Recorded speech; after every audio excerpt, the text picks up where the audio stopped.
देश के दबे हुए, कुचले हुए, ओप्रेस्ड लोगों की आवाज़ को उठाने का कार्य कर रहे हैं, उनके खिलाफ इस तरीके की कार्रवाई करवाई जाती है। और सबसे बड़ा प्रश्न तो इस पे ये लगता है कि जिस व्यक्ति ने जिसके बारे में ये कहा था, he was not the complainant of this so called defamation case, so called criminal defamation case। और ये बात मैं नहीं कह रहा हूँ, ये हमारे जो देश के सबसे वरिष्ठतम में से एक एडवोकेट है डॉक्टर अभिषेक मनु सिंघवी, उन्होंने भी इस बात को कहा है। कपिल सिब्बल जी जो एक बहुत वरिष्ठ अधिवक्ता है, उन्होंने भी इस बात को कहा है कि जब तक जो मेन कंप्लेनेंट है वो इस बात को नहीं कह रहा है और कोई थर्ड पार्टी आकर ये जो है मानहानि का दावा कर रही है और उस पर इस तरीके की जो है वो प्रक्रिया कोर्ट ने दी है। हम कोर्ट का, जुडिशरी का बहुत मान सम्मान करते हैं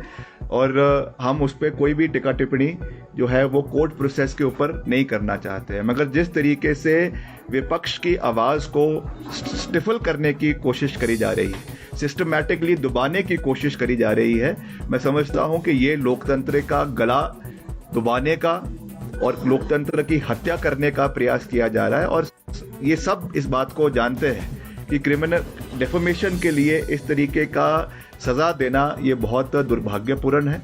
मगर निश्चित तौर से हमें जुडिशरी में, इंडियन जुडिशरी में पूरा विश्वास है एंड आई एम श्योर कि जो 1 महीने का समय माननीय राहुल गांधी जी को दिया है, उनकी जो लीगल टीम है, they will explore all legal opinions और इसको रिक्विजिट जहाँ पर भी जो हायर कोर्ट है, हाई कोर्ट में और फर्दर इन सुप्रीम कोर्ट इसको अपील की जाएगी और जो भी इसमें कानूनी प्रक्रिया है उसको फॉलो किया जाएगा। मगर जिस तरीके की जल्दी इसमें लोकसभा सचिवालय ने दिखाई है, ये भी कहीं ना कहीं एक जो है क्वेश्चन मार्क के घेरे में आ जाता है। क्योंकि जब सबऑर्डिनेट कोर्ट ने जहां से ये फैसला आया है, अगर अपने ऑर्डर को सस्पेंड कर 1 महीने का समय दिया है तो उसमें उनको वेट एंड वॉच करना चाहिए था। मगर तब भी मैं उस पर कोई ज़्यादा टिक्का टिप्पणी नहीं करना चाहता हूं। मगर मैं यही कह सकता हूं कि हम इस तरीके के यूनिलैटरल डिसीजन से डरेंगे नहीं।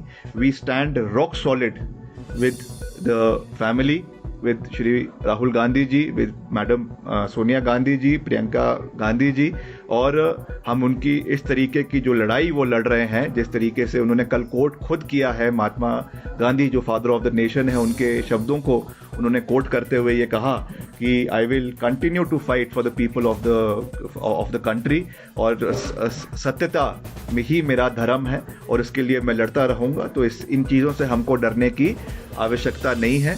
ये सारे, चाहे वो ईडी है, चाहे वो सीबीआई है, चाहे वो इनकम टैक्स है, चाहे वो इस तरीके की इंटिमिडेशन करने के लिए एक नया टैक्टिक्स जो है वो आपने डेफेमेशन का कर लिया है, ये सब चीज़ें एक नुस्खे होते हैं राजनीति में। मगर इससे हमको डरने की आवश्यकता नहीं है। हम सत्यता की राह पर आगे चलते रहेंगे, निष्पक्षता से, निडरता से प्रदेश की आवाज़ को हम उठाते रहेंगे और हमारे नेता आदरणीय राहुल गांधी जी देश के लोगों की आवाज़ को उठाते रहेंगे। जिस तरीके से भी आपने देखा कि उन्होंने जो करीबन 3,500 किलोमीटर का सफ़र तय कर कन्याकुमारी से वो कश्मीर पहुंचे, लाखों लोगों का, करोड़ों लोगों का जन समर्थन उन्हें प्राप्त हुआ, उससे डरकर ये कदम जो है वो सरकार ने उठाया है। हालांकि जैसा मैंने कहा कि इसमें कोर्ट का फैसला आया है, मगर उसकी जो पृष्ठभूमि है उसको भी हमें देखने की आवश्यकता है। क्या एविडेंस को एप्रिशिएट किया गया, उसके ऊपर भी जब इसको चैलेंज किया जाएगा हाई कोर्ट में, उस समय ये बातें निकल कर आएगी। मगर मैं जुडिशियल प्रोसेस पे कोई टिक्का टिप्पणी नहीं करना चाहता हूँ। We stand with the family और अंत में सत्य की जीत होगी।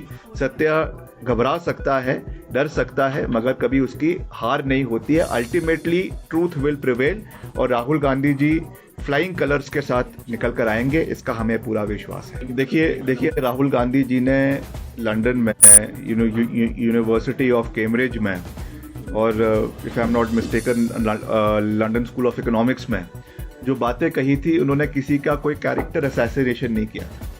उन्होंने जो प्रिवेलिंग पॉलिटिकल सर्कमस्टेंसेस आज देश के अंदर है, केवल उसके बारे में एक विस्तृत चर्चा करी थी। और आजकल यूट्यूब का ज़माना है, इंटरनेट का ज़माना है।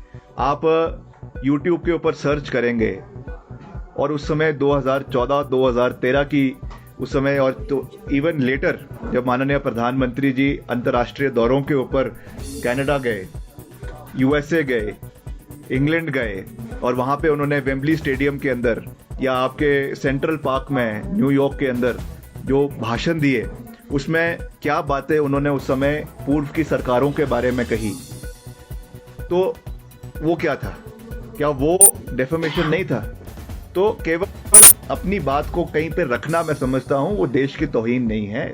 उन्होंने हमेशा देश हित के लिए लड़ाई लड़ी है और आगे भी लड़ते रहेंगे। और ये पूरे तरीके से जो ये माहौल देश के अंदर बना, खास करके जो ये भारत जोड़ो यात्रा का बना, जिस तरीके का जन सलाह निकल कर आया, उससे घबराकर मुद्दों से हटाने के लिए, और अभी जो अदानी हिंडनबर्ग इशू निकल कर आया, जिसमें आपने देखा किस तरीके से अदानी का शेयर मार्केट वैल्यू गिरी, किस तरीके से उसमें एक्सपोजे हुआ, उससे लोगों का ध्यान भटकाने के लिए, उससे हटाने के लिए इस तरीके की ये कार्रवाई करी गई है।